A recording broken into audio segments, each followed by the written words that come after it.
I am intentional. I will plot and choose my course. I will not wait to be blown from place to place. I will do more than just react. I will choose who I want to be and work to make that a reality. I am wholehearted. I will interact with the world from a place of worthiness, knowing my identity. I will work to be able to feel, understand, and express my emotions. I will allow my true self to be known. I will leave my heart open to connect with others in a wholehearted way. I am a man. I have the responsibility to provide for my family, both temporally and spiritually. I will use my special gifts to be able to make the world a better place. I will protect and defend the vulnerable. I will stand up when others sit down. I will engage with others of like mind to strengthen and lift one another. I am an intentionally wholehearted man. Today I want to discuss how the adversary of our souls can slowly work to separate us from our worth and identity and get us to a place where it is like we are listening through a filter of lies about who we are and where we are. All of those old beliefs can feel real and we can feel stuck. So this is a story of wounding and how it has affected me through the years. In my first episode, I talked a little bit about a person who I had met on a trip with some friends down the river and had really become smitten with. I really liked her, and we'd ended up going out on quite a few dates. And after a little while, she told me that I had never been, or she never really cared about me, and that I'd never been anything but a toy. She just wanted to see how much she could play with me. Then through my marriage, ended up putting me in a place where I wouldn't let my wife get close enough to me to hurt me. It meant that I had closed off my heart. I could not fully be present with my wife because of this and other experiences. I never felt like I could trust or even know what love was. My wife, throughout our marriage, had said that I treated her like those other people who had hurt me, and that she wasn't there to hurt me, but I couldn't hear it. I constantly kept my heart closed because I couldn't let anybody close enough to be able to hurt me again. And I didn't trust that she really cared about me. Fast forward 26 years after that original experience, and my wife and I are now in a good place. My wife had worked through a lot of the hurt and the devastation that I had caused in our relationship, and we were moving forward. We had both worked on dealing with our emotions. I had opened my heart and we were connecting well. And we had both recognized how my not dealing with my emotions and letting them build up had overwhelmed me. So we came to a Thursday, and that day I had been working all day with a customer and had been out in the shop. Now, shortly before that, my boss had said something about me needing to be better about taking care of emails. And I'd spent this whole day working with a customer and came in and was going through my emails at the end of the day. And I saw that my boss had responded to a couple of emails because I wasn't in there. And I started to have thoughts of, I'm not doing my job very well. I started to have thoughts of, man, I always fail at this. Despite the fact that that day I had been doing what I needed to be doing, I felt like I was falling short in my job. And those thoughts kept building up all day. I kept focusing on those thoughts and letting them stay in my mind that I was failing and that I was not living up to what I needed to at work. This wasn't completely true, but it kept being the thought pattern that I had that day. So I went to bed, still feeling frustrated with myself. The next morning, I woke up still in that same state, frustrated, not looking forward to the day. And instead of dealing with that frustration, dealing with those thought patterns that were incorrect at that time, I just started to push through the day. I let myself keep going from one task to the next. And throughout the day, I kept ruminating on how I wasn't fulfilling different things that I should have. I kept having things come up about how I had let down my wife, about how I'd let down my son or my children. And throughout the day, I kept working to shove those aside and shove them down, but never really addressing them. In the middle of the day, my wife called me and said that a couple of our friends wanted to go out on a date that night. And I was like, man, I really need something to change my thought patterns today. I really needed something fun to do to get out of this rut that I was in at that point. So the rest of the day kept going on. And at the end of the day, as I was driving home, I realized that I hadn't dealt with any of these frustrations. Everything, as a matter of fact, had just kept swirling and spiraling up. As I'm driving home, my thoughts kept being, man, I'm a half-ass dad, I'm a half-ass husband, and I'm just completely failing at work. And so all of these thoughts had been going through my head, and I was just like, man, I just need something to be able to help me feel better and to distract me from these feelings. Instead of dealing with them, I was just looking for distraction. So we end up going to a movie, and it was a movie my wife had already seen. She had really liked it, and we met the other couple there and went into the movie. But this movie had a few scenes that my wife didn't feel comfortable with me watching, and I didn't want to.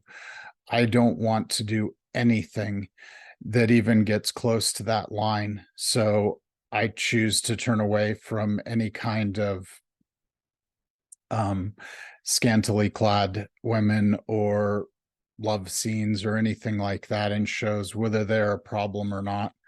I don't even want to get close to that line. And usually when that happens, I end up focusing on my wife and letting her know, and intentionally letting her know how much I care about her and that she's more important than anything else. And so the movie starts happening, and one of the scenes seems like it might be coming up. I didn't know what it was, but I could tell it was sort of going that way.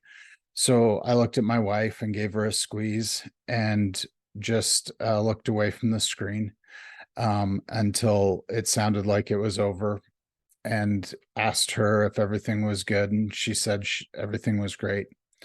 Well, towards the end of the movie, there was another scene, and she goes, "Oh, I'd forgotten about this. I don't want you to look." And so I said, "Okay, no problem." But during that scene, I saw what I thought was her looking at me sideways, like trying to check up on me. So immediately these thoughts came into my head of, she doesn't even trust you. You guys can't even go on a date because she's so worried about what might happen with you. And that really just put me back into that spin. I'd been doing great because I was excited to be out and being on a date with my wife. But that pulled all of those things that had been going on all day back into my mind. And so when the movie got over, I went to the restroom, sort of washed my face, going, okay, I need to refocus and get back to my wife. As I came out of the bathroom, I saw my wife standing there, and she could tell that something was up with me. And she's like, "Oh, did you see somebody?" And I was like, "What are you talking about? I don't know what you're meaning." Well, it turns out that that woman from years before was there on that date. It was going to be a triple date, not a double date. And I hadn't even seen her, but immediately all kinds of thoughts came in of what was this going to be like, and that my wife didn't even trust me, and here she's already looking at this and going, this is going to be bad. And so at that point we start walking out to our car, and I was definitely emotionally spinning.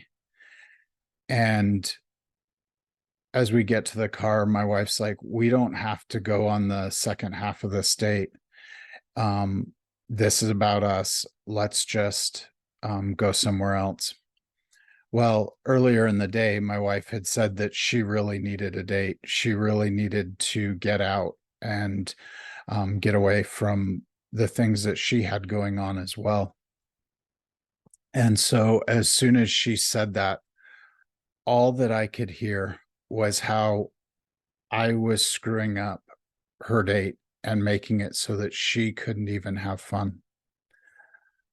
I was immediately hearing how I couldn't even deal with crap from 26 years ago. And as we drove, my wife's like, it's okay. Let's just go spend time together, because us being together is more important than anything else. But again, I kept hearing, yeah, because you're such a wuss, because you can't deal with the past, that you're letting her down and you're screwing up her night. I could hear everything that she was saying, but it was all coming through with these lies and distortions that were all that was really getting through, even though I knew what she was saying. So we kept talking. We ended up going to a restaurant, one of our favorites, and talking. But every time she kept going, it's okay, we're going to have just a good time together. All of these doubts, all of these things of I wasn't strong enough, and doubts about if I had even made any progress. Things that I thought that I had processed and gotten through kept coming back of, you haven't made any progress. You're still stuck in that same place. It was very overwhelming. It took about an hour and a half of us talking for me to get to a place where I could even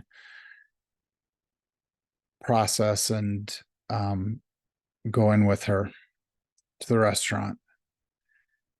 When we got in, I ended up texting some of my groups and just telling them how I was feeling and how overwhelmed I was at that point, and that I was really spinning.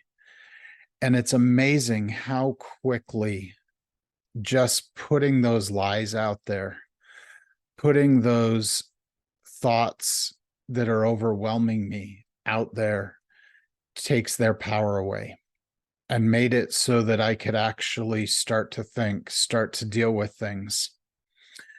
Throughout that night, I kept questioning, I've done all this work. Have I really moved forward? have I really put these things behind me if it was able to affect me this much? Another question that kept coming up is, I thought I had forgiven this person.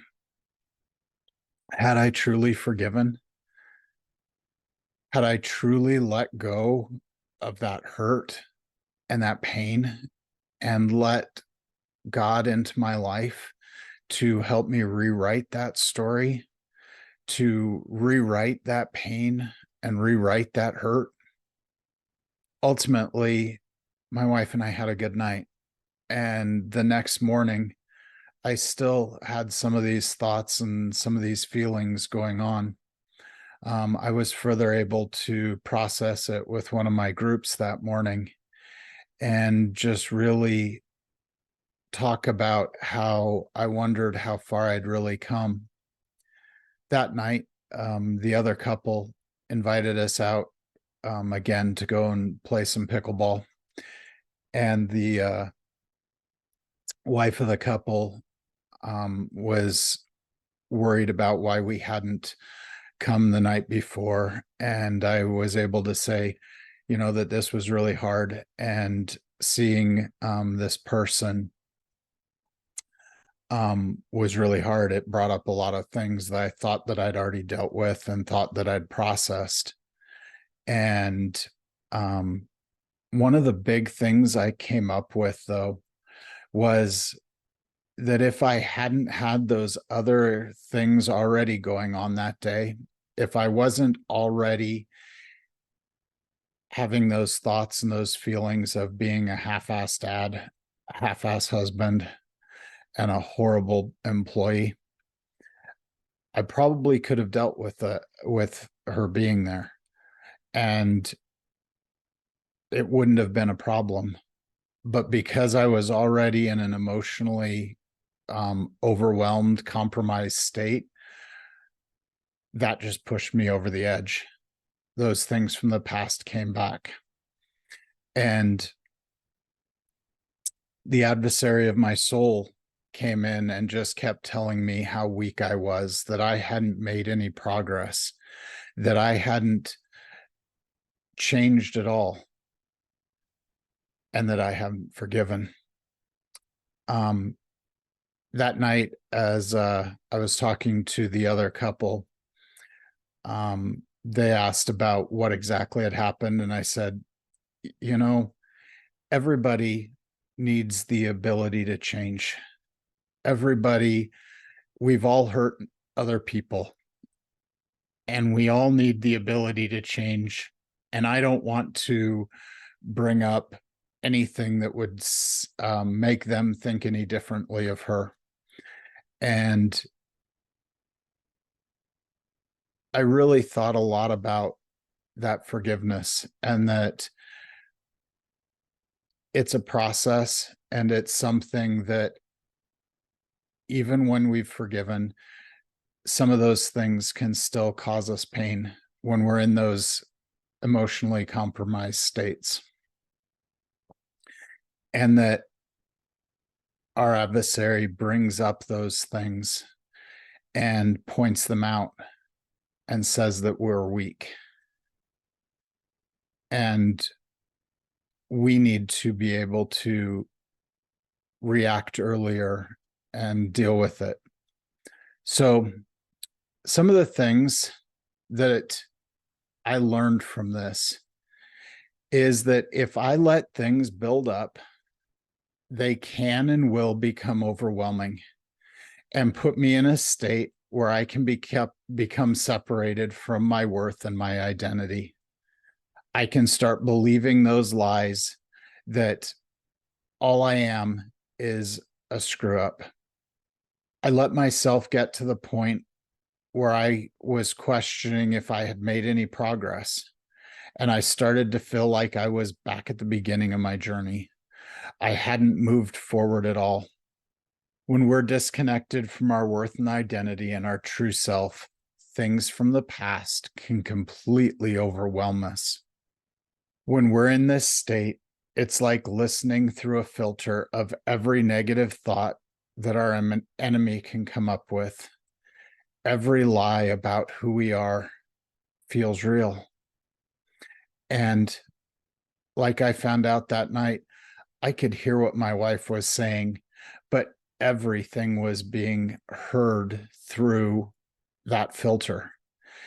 And I think this is something that we do a lot and we don't even realize it, is when our spouse is saying something and we're in an emotionally compromised state, we're listening through that filter and not even recognizing how that filter is changing everything that we're hearing.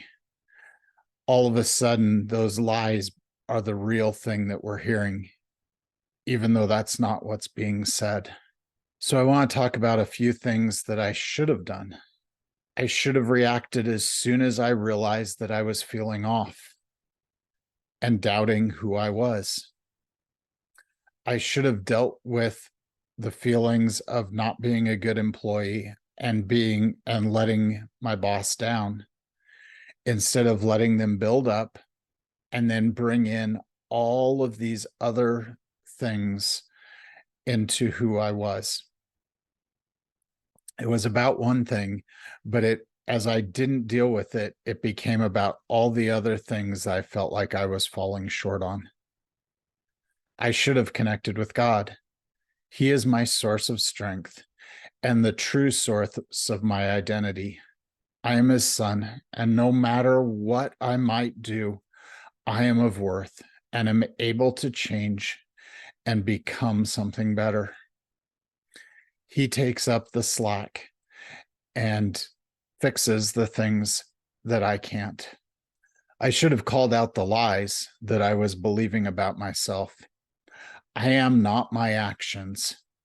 I may not have done all that I wanted to do. I may have gone against my values at times, but I need to have grace with myself and recognize the progress that I have made. I should have shared or put out my struggles to my support group. I should have done that far earlier.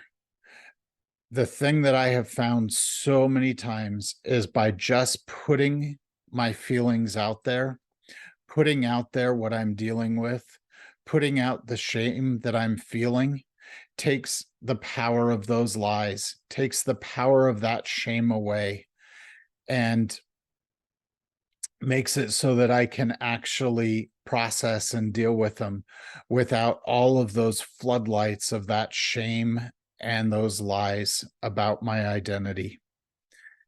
And it allows me to look at them in the normal light and deal with them. Ultimately, I realized that I had forgiven and I wanted the best for the other person.